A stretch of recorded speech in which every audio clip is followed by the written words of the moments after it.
and welcome to another Watchlist, my weekly rundown of what I've been watching and what I've been up to.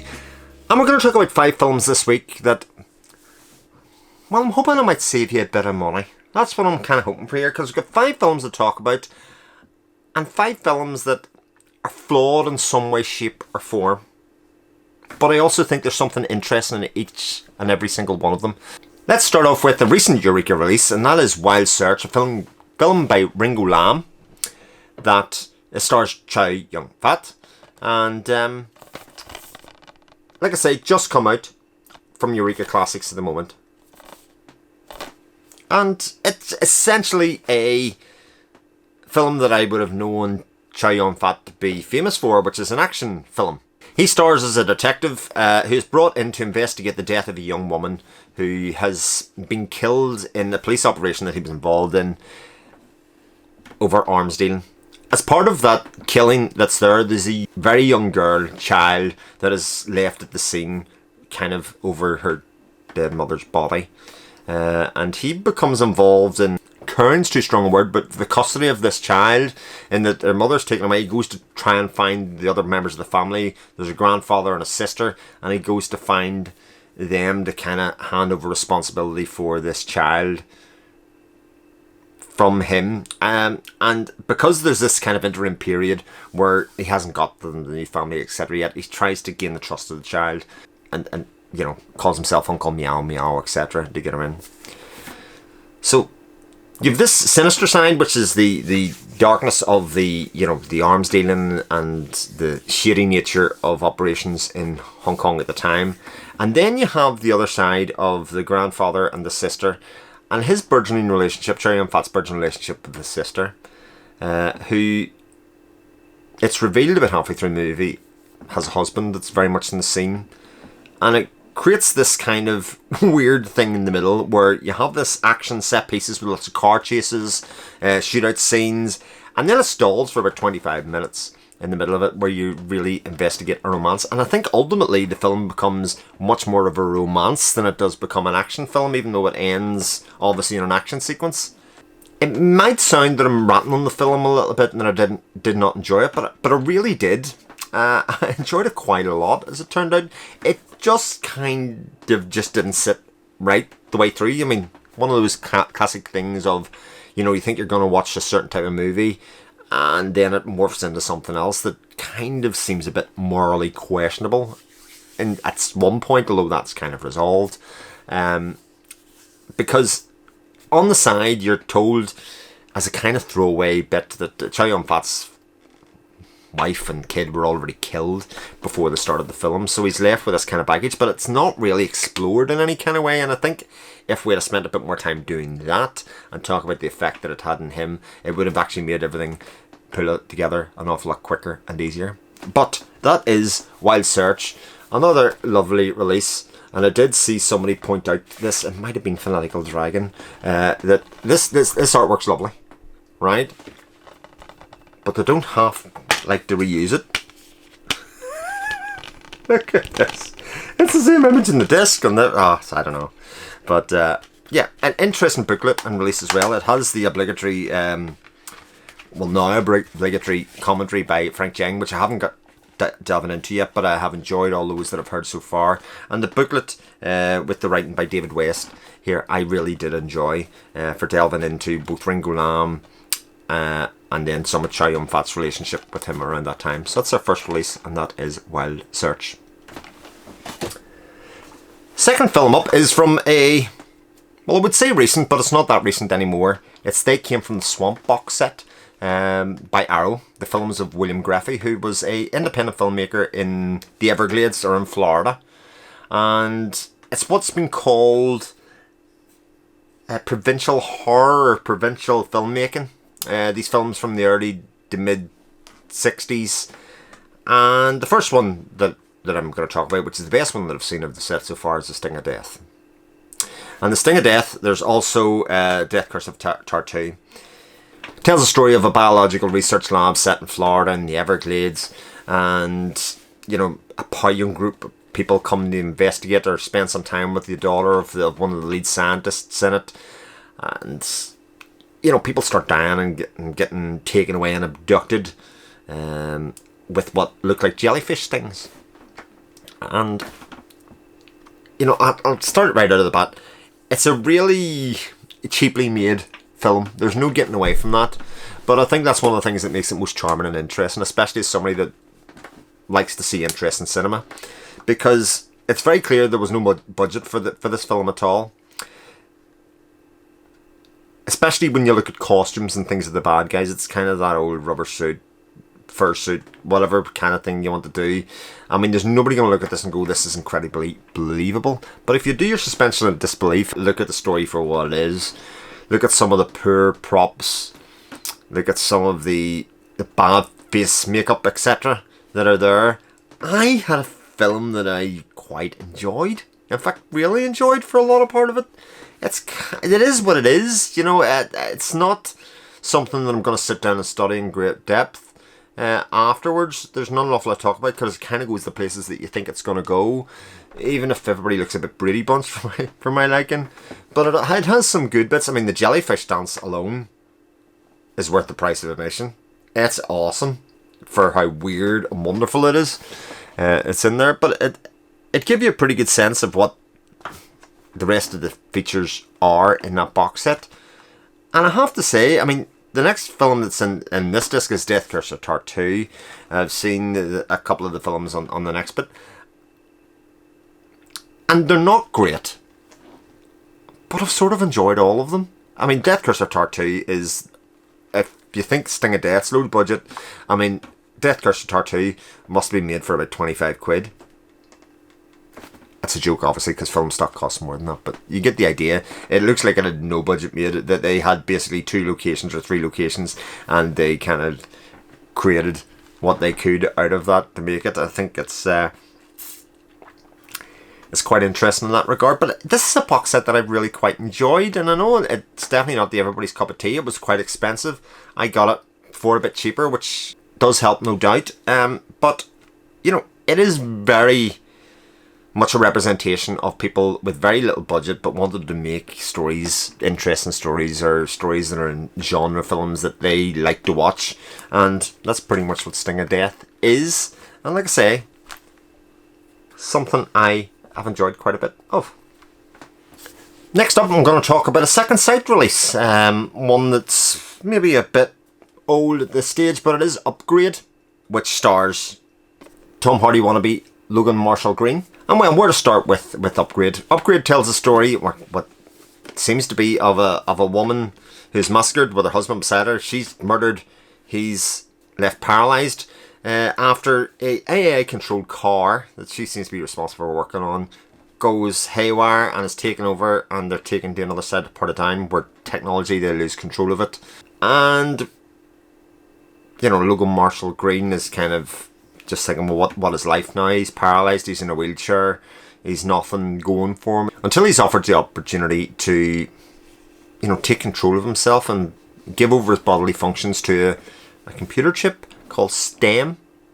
And STEM is an AI function that basically takes control and does his bodily functions. So it's kind of sort of based on the premise of reaction.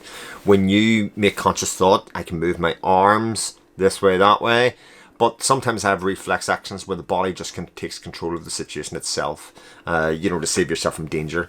And STEM kind of is this thing that kind of involuntarily makes your body do things that it wouldn't ordinarily have to do. A bit like, you know, when I'm watching a football match, it's the 94th minute, we score a last minute goal, and I can do a somersault onto the settee. If I tried to do that now, I'd probably kill myself. There's an example there that's really rough and don't tell anybody about. But anyway, but that's Upgrade in basic platforms. Now, the first half of it, I think, is quite good. It's got an interesting premise. It's got, you know, smart use of technology. It's got something that's worth talking about the whole way along. And that's all well and good. And then the second half of it kind of falls apart. It has all of the interesting stuff kind of disappear out of it. You know, we've got everything established. We have the search for what happened, who was responsible for the murdering of his wife, for paralysing him. It goes on, but it does fall apart in the second half. And out of all the films I've talked about so far, it's the one that I wouldn't be in a rush to go back and see anytime soon, I have to say. I think it falls apart so badly in that second half that by the end of it, I kind of didn't care who was responsible, even if it sort of tries to redeem itself by having a bit of a twist, etc. in it. A lovely release, certainly, but one that I may have to revisit with somebody else rather than kind of prompted and look at it myself. A stacked disc, as always. You can see the extras are bountiful there, but I kind of stopped after 2 or 3 of them. I went, but I kind of didn't care that much for the movie. So yeah, an interesting movie. I can see, because of the premise and the setup, etc., that it's worth going through. But a bit like Montage's Breeder, it becomes a bit torture porny by the second. And if you like that kind of thing, then you may get more mileage out of this than that. But I would even say Breeder was a better film than this, because of the motivations of the bad guys, etc., that are in there. So that's Upgrade. Next up is a BFI release, I think from this year. Yeah, I think this was from January this year, and it's Blue Sky, which is a Tony Richardson film. Rather interestingly, I wasn't aware of that before I started watching Blue Sky, but it stars Tommy Lee Jones and Jessica Lange there, along with Pars Booth, as well as primarily the main characters. Chris O'Donnell's in it as Pars Booth's young son. And Tommy Lee Jones is a research scientist for the US Army, where they're doing nuclear testing. And they're being moved to a remote location to do some more nuclear testing out in the desert somewhere. I'm sure it's New Mexico or something. And he's not really in support of what they're doing here, both environmentally or the after effects of the people they're even in the surrounding area. Some things that are going there. And while he's sort of opposed to it, he's still US military. He still follows his orders, but some of the motivations of those that are around him are brought into question. While that's happening, he has this relationship with his wife, and his wife is, for all intents and purposes, an outrageous flirt. Somebody who flaunts her sexuality or femininity to other people for want of attention. It sort of is implied that there's some sort of mental illness there of some sort.